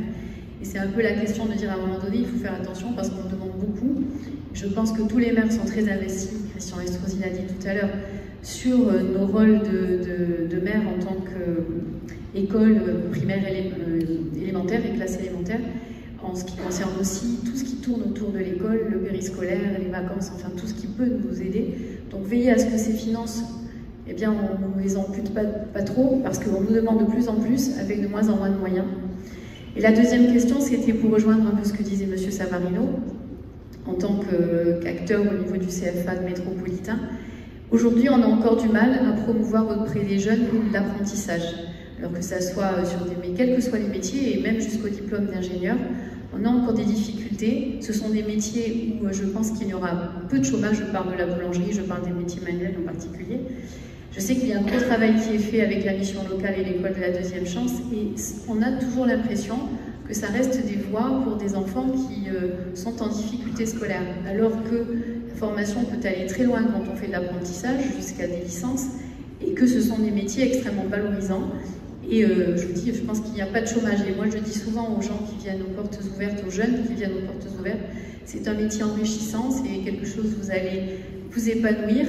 Il faut se lancer et vous allez certainement réussir votre vie. Donc voilà, je ne sais pas par quel moyen, parce que les journées de portes ouvertes, on a des jeunes qui viennent, mais peut-être pas autant que ce qu'il faudrait dans tous les salons étudiants. Voilà, je pense que c'est un vrai souci pour la Chambre de commerce, la Chambre des métiers, de promouvoir cet apprentissage. Alors merci de ce que vous allez pouvoir faire pour nous aider. Merci. Voilà. Je vais essayer de vous répondre rapidement et en remerciant les interventions qui n'étaient pas des questions, parce que je suis très en phase avec ce que vous avez dit, chers collègues. Et ce que vous avez dit sur le rêve démocratique, c'est un peu... ça aurait pu être le titre, je l'espère, de la conférence. C'est vraiment en effet cette idée-là. Et sur ce que vous venez de dire, alors j'ai peu d'influence à ce stade sur les finances locales, mais je vois bien de quoi vous parlez, et je suis solidaire. Je pense d'ailleurs que parmi les réflexions du laboratoire, il y a aussi la question non pas d'un nouvel acte de décentralisation, parce que je pense que c'est comme les records d'athlétisme, il y a un moment il faut que ça s'arrête. Mais par contre, il faut, d'un point de vue qualitatif, réussir un peu à recomposer les choses. Et là aussi, on peut avoir des idées en cette matière pour que l'argent public soit mieux réparti dans notre pays. Mais sur la question de l'apprentissage, alors évidemment, je suis totalement d'accord avec l'esprit de votre question. Et d'ailleurs, là aussi, comme on l'a dit tout à l'heure, il y a des choses qu'on pourrait essayer. Il y a même eu une augmentation spectaculaire de l'apprentissage, grâce notamment à une collaboration très forte entre le ministère du Travail et de l'Éducation nationale. J'ai toujours plaisir à le souligner, c'est que une des choses qui bloquait l'apprentissage en France, il y a des blocages culturels et autres, mais institutionnellement, c'est parce que Travail et Éducation nationale, d'une certaine façon, ne communiquaient pas trop. Et j'ai vraiment souhaité, ce qui n'est pas toujours facile dans la matière institutionnelle, c'est parce que ça peut être analysé comme des harakiri, mais j'ai accepté d'ouvrir certaines vannes pour que ce soit valorisé de faire de l'apprentissage après la troisième en particulier. Et on a augmenté ainsi le nombre d'élèves en lycée pro et en apprentissage. Je pense que, alors, là aussi on pourrait en parler des heures, mais d'abord la question du rêve fait partie du sujet. C'est-à-dire, qu'est-ce que l'on dit dans la durée? Quelle est la promesse républicaine à un jeune à qui on dit, alors qu'il est encore assez jeune, va dans l'apprentissage, c'est bien. En Allemagne ou en Suisse, c'est pas trop difficile d'entretenir ce rêve, puisque pratiquement tous les plus grands chefs d'entreprise d'Allemagne sont passés par l'apprentissage. Donc on n'a pas l'impression de vendre du vent. On dit, en effet, ça fait de l'apprentissage, tout est possible. Il y aura des passerelles tout au long de la vie qui t'amèneront à accomplir ce que tu auras envie d'accomplir. En France, on doit reprendre les choses à la base parce qu'évidemment, on n'a pas de telles illustrations. Même si on peut dire que, par exemple, médecine, c'est de l'apprentissage. Très vite, vous êtes dans les deux. Et en réalité, presque toutes les formations devraient être en apprentissage, ce qui se passe d'ailleurs de plus en plus dans l'enseignement supérieur et qui doit l'être de plus en plus au stade de la vie professionnelle. Mais la deuxième réponse, elle va avec, c'est quand même la question des passerelles. C'est-à-dire qu'on doit vraiment être de plus en plus dans une société, et là aussi c'est une façon de dessiner l'avenir, où c'est tout à fait naturel de se former tout au long de la vie, et où donc l'apprentissage apparaît comme une première étape de cette logique de formation tout au long de la vie, et où on a toujours à apprendre d'une certaine façon, et toujours à faire des allers-retours entre la dimension théorique, disons, et la dimension pratique. Puis une troisième chose qui va dans ce sens aussi, c'est donner du sens. On a mentionné tout à l'heure que j'avais créé Terra Academia pour former les jeunes au métier de la transformation écologique, et 90% de ces métiers sont des métiers techniques, opérationnels. Souvent d'ailleurs de techniciens supérieurs, c'est un Bac plus 2, mais aussi en dessous et au-dessus de Bac plus 2. il est établi que plus de 400 000 emplois vont être créés d'ici à 2030 dans les métiers de la transformation écologique, qui souvent sont des métiers qu'on connaît déjà, mais qui vont prendre une connotation, une coloration différente. Par exemple, électricien, désormais c'est électricien écologie, c'est-à-dire électricien avec les compétences classiques, plus des compétences nouvelles. Idem sur des dizaines de métiers. Et ça leur donne un sens nouveau. Vous voyez, par exemple, une chose qu'on fait aujourd'hui dans ce projet, c'est pendant 3 jours, et ça c'est intéressant aussi pour les missions locales, on prend déjà des loyers de l'emploi et on leur dit les enjeux de la transformation écologique, donc les enjeux globaux, les limites planétaires, etc. Mais à cette occasion, on parle aussi d'une dizaine de métiers reliés à ces enjeux. Et à la fin des 3 jours, ils s'inscrivent dans les formations correspondant à ces métiers.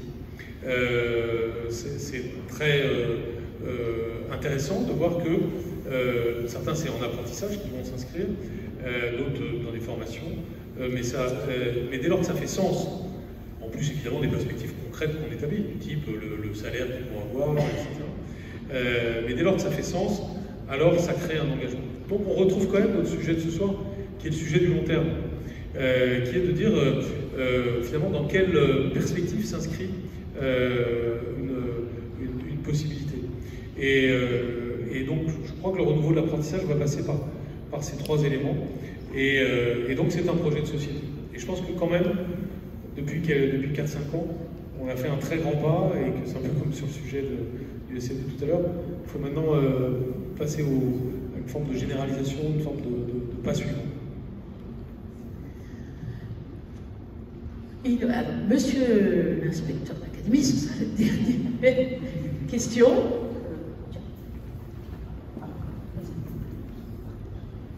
Oui, alors ce ne sera pas une question, ce sera un témoignage, monsieur le ministre, parce que j'ai été l'un de vos 101 inspecteurs d'académie de France, comme Maxime a été un de vos centaines de milliers d'élèves. Et ce dont je peux témoigner, c'est que de l'intérieur, puisque je l'ai vécu plusieurs années avec vous, c'est que vous êtes un ministre, si vous permettez que je vous qualifie, d'audacieux. C'est-à-dire que vous avez fait ce que vous avez dit, et vous avez dit ce que vous avez fait. Et la preuve, ça a été largement évoqué aujourd'hui, tout a perduré.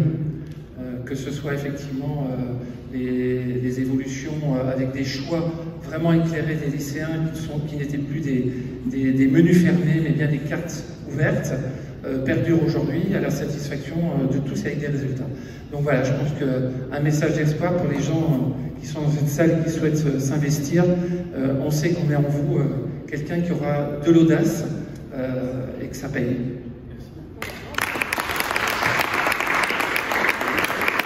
Merci. Dernière question. Zachary, ce sera la dernière question parce que M. le ministre va aussi conclure. Bonjour à tous. Fait 06, on a fêté un peu de toutes les associations étudiantes du 06. C'était juste pour revenir sur l'intervention du rêve, puisque je pense que lorsqu'on éteint la flamme du rêve d'une génération, on a tendance à broyer du noir, et je pense que cette génération, elle broie un peu du noir, mais elle rêve encore, et elle veut se donner les moyens. Pour moi, cette génération, et on la voit tous les jours, elle a juste des rêves qui sont un peu différents. On n'entend pas nécessairement mener notre vie de la même manière qu'il y a 30 ou 40 ans, mais si je peux vous certifier quelque chose, c'est que cette génération, elle rêve, cette génération, elle a envie de s'y donner pour arriver à ce rêve-là, et on a de l'espoir, on a envie de pouvoir réussir, encore une fois, d'une manière qui est peut-être un peu différente. Je vous prends un exemple, il y a un peu plus d'1 an, on a organisé un afterwork pour faire rencontrer étudiants et professionnels. On a fait sold out, on l'a rempli en quelques heures, et tous les professionnels sur place étaient très étonnés de voir que finalement cette jeunesse qu'on qualifie parfois d'un peu flemmarde ou qu'elle n'a pas envie de travailler, et c'était tout le contraire. C'est juste qu'il ne faut pas avoir des préjugés, je pense, avec cette jeunesse. Elle est un peu différente, c'est vrai, que celle des générations un peu passées, mais elle a envie de travailler, elle a envie de réussir, et ça ne peut pas le faire sans les professionnels. Donc à tous les professionnels qui sont dans la salle, faites confiance à cette jeunesse et aux étudiants, et ils vous le rendront. Merci. Merci, monsieur le ministre, mesdames et messieurs. Nous arrivons à la question de la conclusion. Un projet donc de société à écrire ensemble. C'est ça aussi qui est important. Nous tous, vous tous. Aujourd'hui est née l'antenne niçoise du Laboratoire de la République. Elle est née à Nice. Et c'est vrai que, eh bien, c'est avec toutes ces personnes ici présentes que ça va se faire. Et puis, on m'a glissé dans l'oreille tout à l'heure que certains souhaitaient déjà, comme première réunion, peut-être, Camus et la République. Et c'est vrai que sur ce sujet-là, il y aurait de quoi dire. Donc je vous ai mis des slides. Si vous avez envie de faire partie de l'aventure, il suffit de scanner le QR code. Monsieur le ministre, le mot est à la fin pour vous. Merci.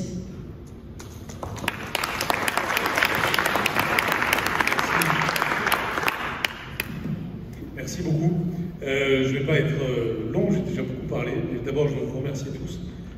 Vous-même, chère Lila, chère Rachel, Paul, Eric qui m'accompagne, vous Maxime, vous Monsieur le Président qui êtes là, et Christian Estrosi qui nous a si aimablement accueillis, et comme toujours d'ailleurs, vous tous qui êtes là, parce que vous êtes d'une certaine façon l'illustration des thèmes que nous avons voulu aborder ce soir, c'est-à-dire le rêve démocratique. Et ce rêve démocratique, il suppose notamment le lien intergénérationnel. Et les dernières interventions, elles montrent la possibilité de ce lien intergénérationnel. Alors, soyons des hommes et des femmes de bonne volonté. C'est un peu l'impératif que nous avons. Je dirais qu'il n'y a pas de petites choses, de grandes choses à faire. Il y a des choses à faire. Tout ce que nous faisons prend sens par le lien qu'il y a avec les valeurs que nous portons. Et un projet local, une idée, ça a toujours de l'importance, et souvent ça a une importance même qu'on ne devine pas au début. Et donc le laboratoire de la République, c'est cette fois-là. Et évidemment, c'est toujours plus facile de brûler des forêts que de planter des arbres. Ça prend moins de temps, c'est plus spectaculaire, mais on ne doit jamais désespérer d'être des planteurs d'arbres. Et donc c'est ce que chacun, moi-même, mais chacune et chacun d'entre vous, si vous n'étiez pas dans cet état d'esprit, vous ne seriez pas là ce soir. Vous avez déjà su dans votre vie souvent planter des arbres. Continuons à le faire. Dans une période où parfois l'oxygène manque un peu, on a besoin de planter des arbres, et donc c'est ce que nous allons, j'espère, faire ensemble. Merci beaucoup.